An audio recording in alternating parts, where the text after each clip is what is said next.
Y esto es así porque aprendimos que un ego masculino frágil es un territorio que tiene que sobrevivirse. ¿Por qué? Porque el riesgo de no sobrevivirlo, literal y simbólicamente, es enorme. Y todos lo sabemos. Y entonces entendamos que lo que en mayor medida la sociedad vive como habilidades de comunicación femeninas o la diplomacia de la mujer, que tanto es aplaudida a veces, en realidad son mujeres volviéndose fluidas en la fragilidad masculina para gestionar una supervivencia. La gestión y esa secuencia de caminar en puntitas de pie alrededor del ego masculino que las mujeres hemos tenido que hacer durante generaciones es un absoluto monstruo de trabajo emocional del que nadie... Mentira. Entre nosotras lo venimos hablando hace mucho tiempo, pero no se expone lo suficiente.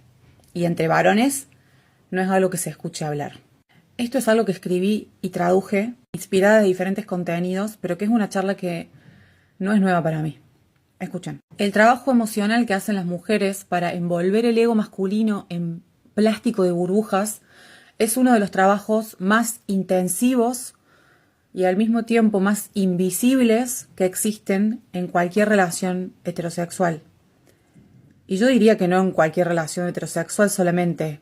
Pasa con padres, con primos, con tíos, con abuelos, con todo tipo de figura masculina en la vida de cualquier mujer. Y esto también es cierto en el trabajo, en las familias y simplemente en la vida pública en general. Porque un varón que no ha hecho trabajo sobre sí mismo, o el suficiente trabajo, o el correcto trabajo, tiene un ego demasiado frágil. Y yo agrego que esto no es un problema en sí el tener ego. Todas las personas tenemos ego, pero hay que entender de lo que estamos hablando. La reactividad. Y escuchen. Y escuchen que la reactividad no siempre es expresada como violencia hacia afuera. A veces no es tan literal y es más sutil, no por ello menos violento. Un ego frágil, el típico ego frágil de varón, no puede separar la responsabilidad personal del colapso de identidad. Y entonces las mujeres tienen que gestionar eso. Lo voy a leer de vuelta.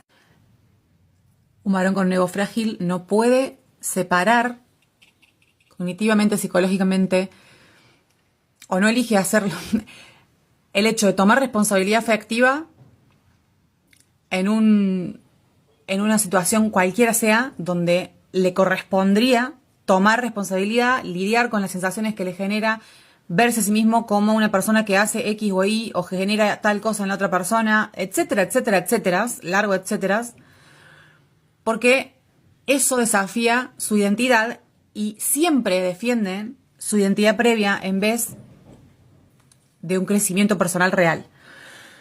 Esto las mujeres lo van a entender porque en todo vínculo, en algún punto lo vivieron. Y el tamaño trabajo que significa gestionar esto como mujer te puede dejar literalmente agotada y hacer perder años de vida con una persona que nunca entiende la diferencia entre tomar responsabilidad o el colapso de su identidad. Esas dos cosas no deberían ser tan distantes, pero sobre todo deberían elegir la primera como lo más importante. El ego frágil no puede separar la responsabilidad personal del colapso de identidad. Y entonces las mujeres tienen que gestionar eso. Y esto no es simplemente que las mujeres estén siendo amables con ellos. Esto es, ¿cómo le digo la verdad sin que se sienta atacado? ¿Cómo pido un respaldo o un respeto básico ante X situación sin activar su actitud defensiva?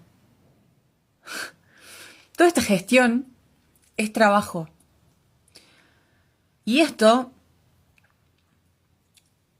¿cómo estoy en desacuerdo sin que él se retraiga, explote o se coloque a sí mismo en el centro como víctima de la situación?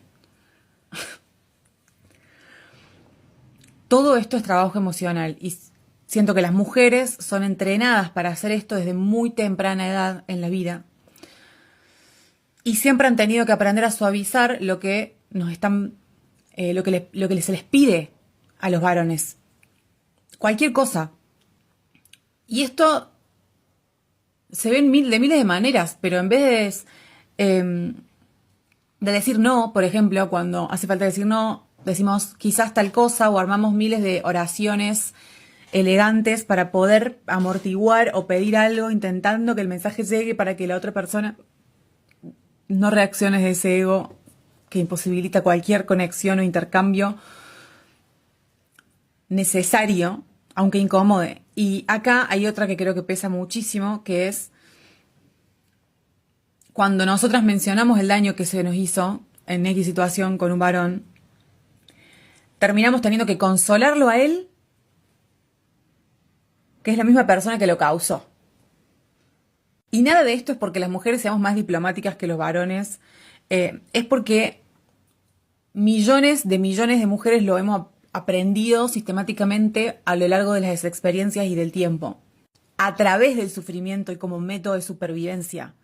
Recuerden que el mayor depredador para las mujeres es el varón. Imagínate vivir en un mundo donde el mayor depredador es igual ese ser humano que te atrae. La contradicción de vivir con eso y lo que hay que gestionar para seguir viviendo así. Y esto es así porque aprendimos que un ego masculino frágil es un territorio que tiene que sobrevivirse. ¿Por qué? Porque el riesgo de no sobrevivirlo, literal y simbólicamente, es enorme. Y todas lo sabemos. Literal y extrema cada día. Porque cada día muere una mujer a manos de un varón. Y esta no es la única violencia que hay que visibilizar, porque la violencia es simbólica y es profunda constantemente. Porque el riesgo no es perder la vida física, sino también la salud emocional, tu tiempo, tu energía, tu salud mental. Y entonces entendamos que lo que en mayor medida la sociedad vive como habilidades de comunicación femeninas o la diplomacia de la mujer, que tanto es aplaudida a veces, en realidad son mujeres volviéndose fluidas en la fragilidad masculina para gestionar una supervivencia. Esto es triste, es extremo, es violento y tiene que cambiar. Ya está empezando a cambiar. Es importante que nosotras sigamos poniéndonos primero, porque si algo tiene que aprender la mujer es a centrarse a sí misma, a sus proyectos, a su calidad de vida. Y los varones tienen que entender que viven en el mundo en el que viven y que sí tienen que demostrarse a sí mismos, fuera de cualquier perfo, y dejar de pretender que las mujeres confiemos. ¿En base a qué? Yo no hice nada. No. Sos un varón, vivís en esta sociedad y si estás pretendiendo acercarte a una mujer, vas a tener que ser más consciente. Porque ahora las mujeres, aunque nos atraiga mucho un varón, no vamos a dejar pasar las que dejamos pasar antes. La epidemia de soledad masculina es real y las reacciones que estoy viendo son muy diversas, pero pocos son los que realmente están aprendiendo algo de esto y están permitiendo que esa situación los transforme realmente hacia ser personas un poco más genuinas y buenas personas, porque la verdad ya no se justifica nada en no se da cuenta, no le sale, no puede, no. El vínculo con su propio ego es algo que tienen que gestionar ustedes y que nosotros tenemos que dejar de explicarles. Y si lo hacemos, agradezcan.